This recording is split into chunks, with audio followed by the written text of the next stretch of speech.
Você sabe o que é pejotização? A pejotização é um termo utilizado para as empresas que deixam de contratar pessoas físicas como empregados e passam a contratar esse mesmo empregado como pessoa jurídica.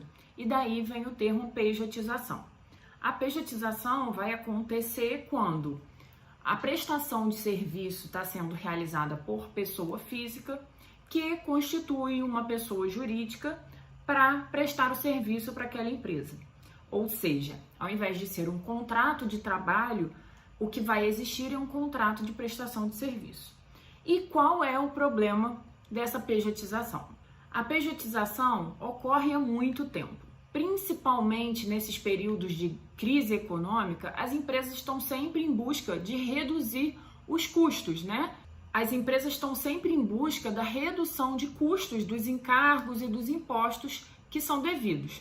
A pejotização faz com que não exista um vínculo de emprego, pelo menos ali, né, reconhecido nessa relação entre a pessoa jurídica que foi contratada para prestar o serviço e entre a empresa.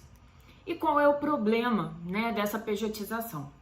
O problema é que, de fato, o que deveria ocorrer ali é um contrato de trabalho, ou seja, deveria estar reconhecido o vínculo de emprego entre aquele funcionário que está prestando serviço com a empresa, que é a tomadora aí do serviço. E quais são as consequências e o risco para a empresa que está habituada a fazer pejotização, a contratar prestadores de serviço através de pessoas jurídicas?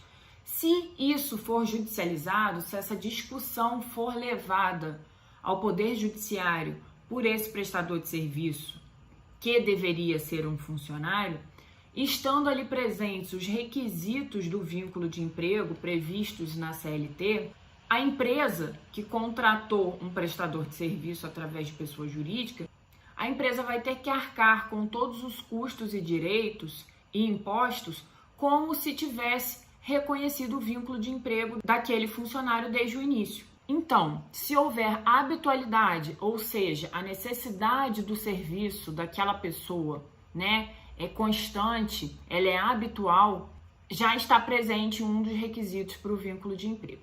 Se houver também a subordinação, que é um outro requisito, que quer dizer que aquele prestador de serviço ou funcionário está subordinado às ordens da empresa. Ele cumpre horário, ele cumpre as determinações fixadas pela empresa e tem toda uma rotina determinada, né, ali uma rotina da execução dos seus serviços determinada pela empresa, pelo empregador. O terceiro requisito seria a onerosidade, ou seja, aquele prestador de serviço está recebendo, né, uma contraprestação pelo seu trabalho, ele está recebendo salário, uma remuneração pela empresa. E o quarto requisito seria a pessoalidade, que demonstra que o trabalhador ou o prestador de serviço não pode ser substituído por outra pessoa, ou seja, é sempre ele que está lá prestando o serviço, né? De segunda a sexta, toda semana. Ele não pode mandar outra pessoa para que o substitua na execução das suas tarefas. Então, estando presente esses requisitos, está caracterizado o vínculo de emprego. E estando caracterizado o vínculo de emprego, mesmo que a empresa faça um contrato de prestação de serviço para justificar aquela relação jurídica, diante da justiça, ele não tem validade. Esse contrato de prestação de serviço vai ser nulo e o direito ao vínculo de emprego pode ser reconhecido.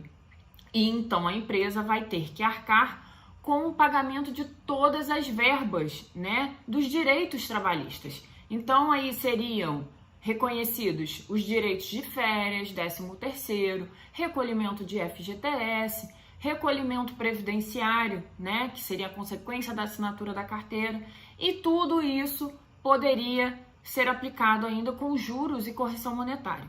Então as empresas têm que ficar muito atentas, né, a essa pejotização, à transformação dos seus vínculos todos em contratos de prestação de serviço com pessoas jurídicas, porque se na realidade houver ali os requisitos do vínculo de emprego, de nada adianta a realização de contratos de prestação de serviço.